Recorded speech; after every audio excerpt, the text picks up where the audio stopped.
Bom, gente, retornando nesse segundo capítulo, vamos falar um pouquinho melhor hoje dos teatros. Como a gente viu no outro capítulo, no primeiro episódio, é importante você ter uma noção global do seu espetáculo e ter noção de tudo que eles precisam para serem realizados em cada teatro.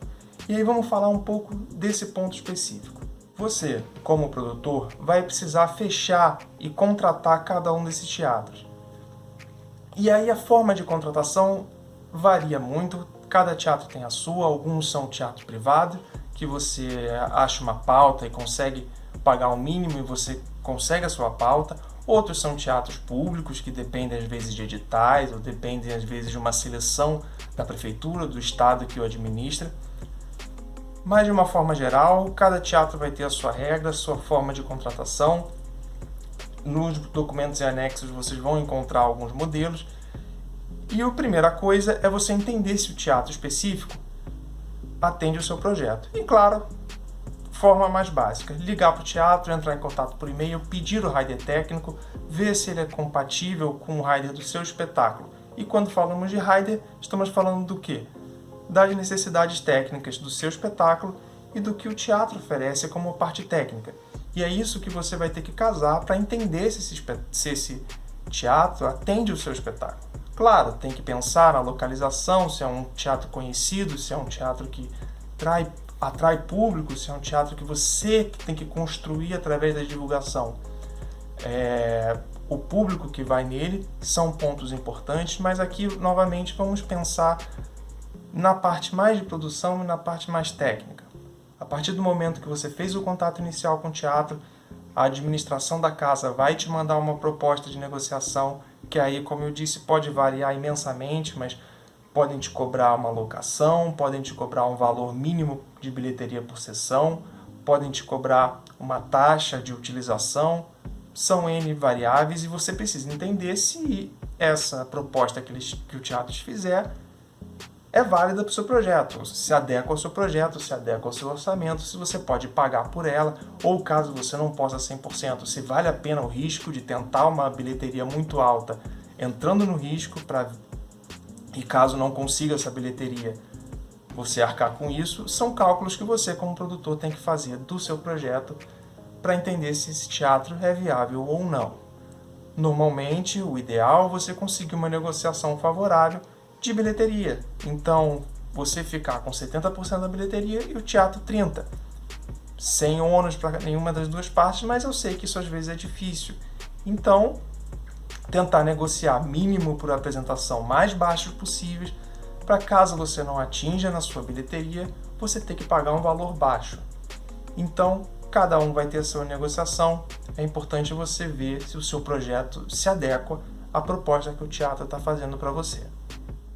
A partir do momento que você aceitou o teatro novamente, tendo analisado as condições técnicas dele, você recebeu uma proposta e aceitou esse teatro, você provavelmente vai receber da direção da casa um contrato que tem que ser lido com muita atenção, porque normalmente os teatros cobram hora extra, cobram equipe técnica extra, cobram equipamento, alguns mesmo equipamentos que estão no rider básico da casa. O teatro cobra um valor adicional para que você, como produtor, possa usar.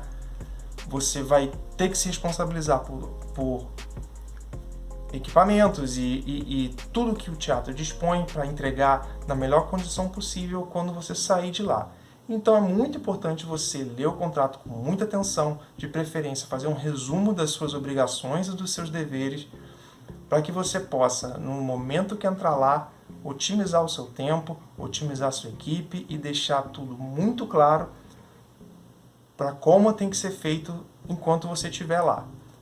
É claro, muito importante também, brifar a sua equipe. No futuro, quando estiverem todos viajando, estiverem todos em loco, brifar a sua equipe das regras da casa, porque às vezes um teatro tem uma regra que pode fumar e outro não pode fumar. Alguns podem, de repente, receber pessoas do público que vocês conhecem, outros não permitem. Então, cada um vai ter a sua regra. Como produtor, o ideal é você cumprir todas essas regras da melhor forma possível, sem precisar questioná-las, se adequando ao máximo das regras de cada casa. Outra coisa muito importante na hora de escolher uma casa para se apresentar, você tem que ter na sua cabeça como produtor e junto com a sua equipe técnica noção das necessidades do espetáculo. Então é muito importante lembrar como é que são as docas, como é que é a entrada de equipamento nesse lugar.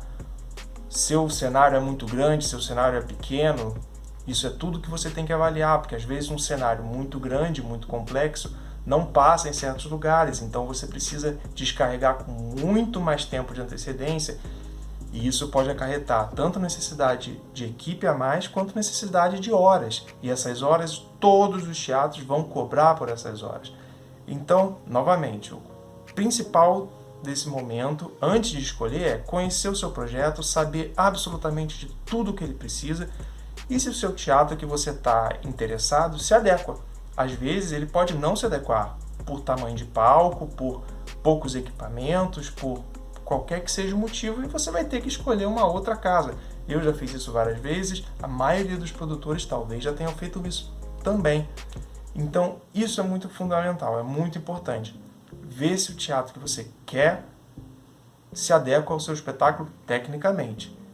Caso seja positivo, em resumo, entrar em contato, ver as condições de negociação, dar o aceite ou não. Negociar é sempre importante, nunca aceite de primeira tudo que te oferecem, você pode pedir um desconto, um benefício a mais, isso o máximo que vai acontecer é receber um não. E a partir daí, receber o contrato, ler com muita atenção, para você ter um book das regras do teatro, para você passar para a sua equipe, para você ter em mente, de forma que não gere custos, não gere multas, não gere nada, nenhum ônus para o seu projeto, que no final das contas, você ou sua produtora ou seu contratante vai ter que pagar. Então, nesse episódio, esse é o resumo, vocês vão encontrar na documentação anexa um rider fictício de um teatro, que vocês podem ter noção, cada um vai variar, alguns vão ser, a maioria vai ter planta, vai ter PDFs super complexos, mas isso é uma ideia de como são mais ou menos riders de teatros e vocês podem ter uma boa noção de como isso funciona. Então, deem uma olhada e no próximo capítulo a gente continua. Obrigado.